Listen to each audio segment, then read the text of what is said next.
Markets hate uncertainty, Powell a bit late to the party, and job numbers look amazing. Let's talk about it.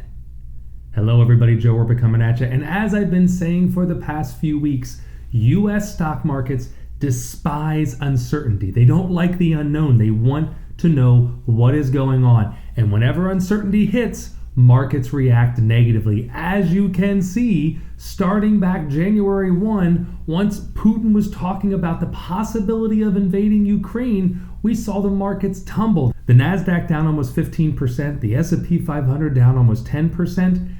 But once the invasion started back on February 24th, the markets have been flat to positive. We're actually seeing positive gains in the Dow and the S&P. Yes, the Nasdaq is off a little bit, but as we've talked about many times before, whenever there is uncertainty, the markets react negatively. So, yes, Putin is doing a horrible thing in Ukraine, and yeah, he targeted a nuclear power plant. I mean, come on, how stupid can you be? But the markets feel better that the invasion has happened and the entire European community is not falling apart. Now, the European markets are taking a hit. They had their worst week since March of 2020, but it looks like these things will come back under control if we can get this situation in Ukraine worked out. Jerome Powell admits that they were a little bit late to the party.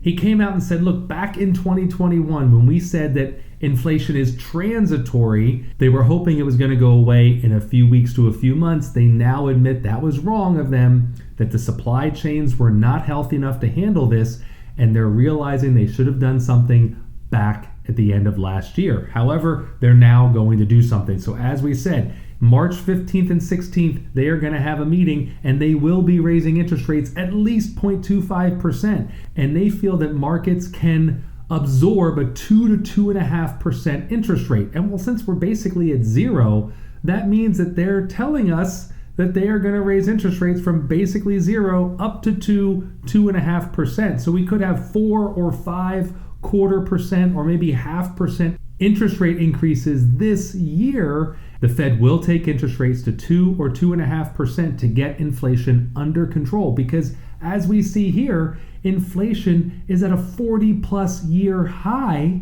and it doesn't seem to be going anywhere. Now we have the situation in Ukraine. It's going to mess up more supply chain issues. Inflation's going to be here throughout 2022. I've said it on this channel every single week. Expect it to continue.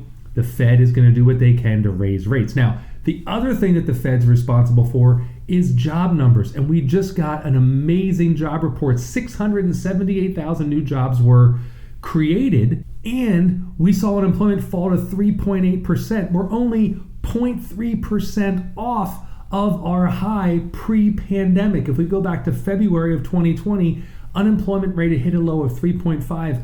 We're at 3.8%.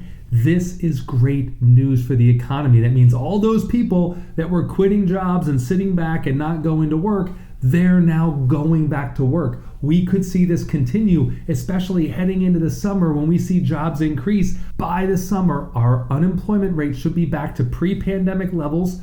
We should have more jobs created, which gives more people more money to spend, which is going to drive this economy forward. Is Russia and Ukraine going to continue to mess up the markets for a while? Yes. Is inflation going to continue to scare the markets for a while? Yes. But all of this is temporary. We will get through this. The markets will eventually come back, and this is not the time to be running for the hills, panicking, saying that the entire sky is falling. Things will return to normal, and 2023, 2024, 2025 could be great years because we're fixing our problems. We've learned a lot from COVID. I'm excited about the future. If you like videos like this, make sure you subscribe. Make sure you turn on the notification bell so you're alerted every time I upload. Leave a comment down below for future videos, and I'll see you next week.